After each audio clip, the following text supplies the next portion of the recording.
Dan Calvados can work with Harry Cobden in the saddle to win Ascot. St. Calvados ran a cracker and third to Tornado Flyer in the King George at Kempton in December on his first start for champion trainer Paul Nicholls. He can land the Grade 1 Betfair Ascot chase today. This gelding has always had a touch of class.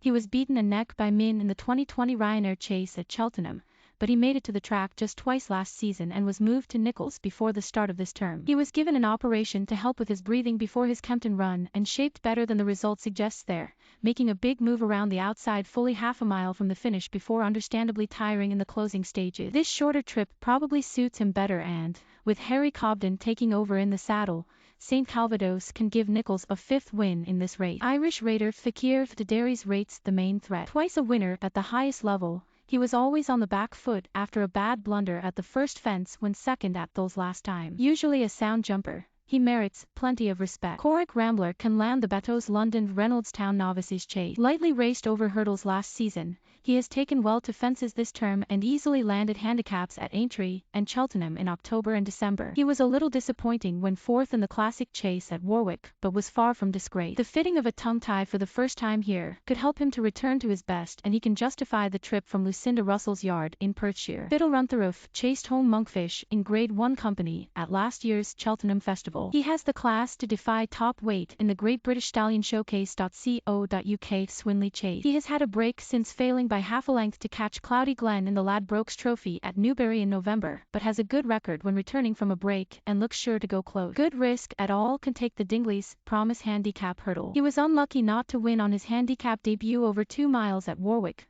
losing momentum at the final flight before flashing home to be beaten just a net. The extra 3 furlongs of this race will suit. The William Hill Grand National Trial Handicap chase at Haydock Park can go to time to get up.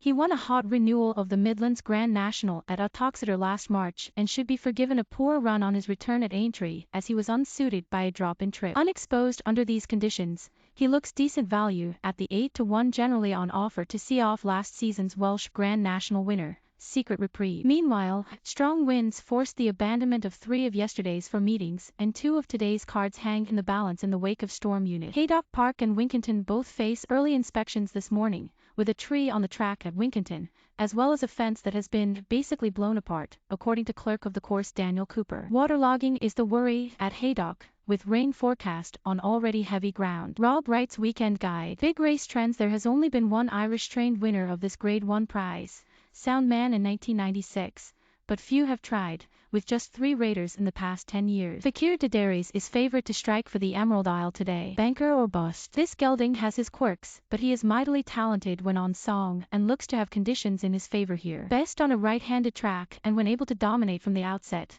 he will be tough to pass. Banker. Red-hot trainer the Durham handler has her stable in cracking form, with 4 winners from only 10 runners in the past fortnight. She has only 1 entry today. Odds Sox Havana in the 6.30 at Newcastle. Repeat performance. He won this race in good style 12 months ago and shaped as though back in form when third in a handicap at Warwick last month. He has to carry 8 pounds more this year, though, and that will make things tough. What's in a name? This gelding is the progeny of St. Leger winner's 60s icon and a mare called Outside Art.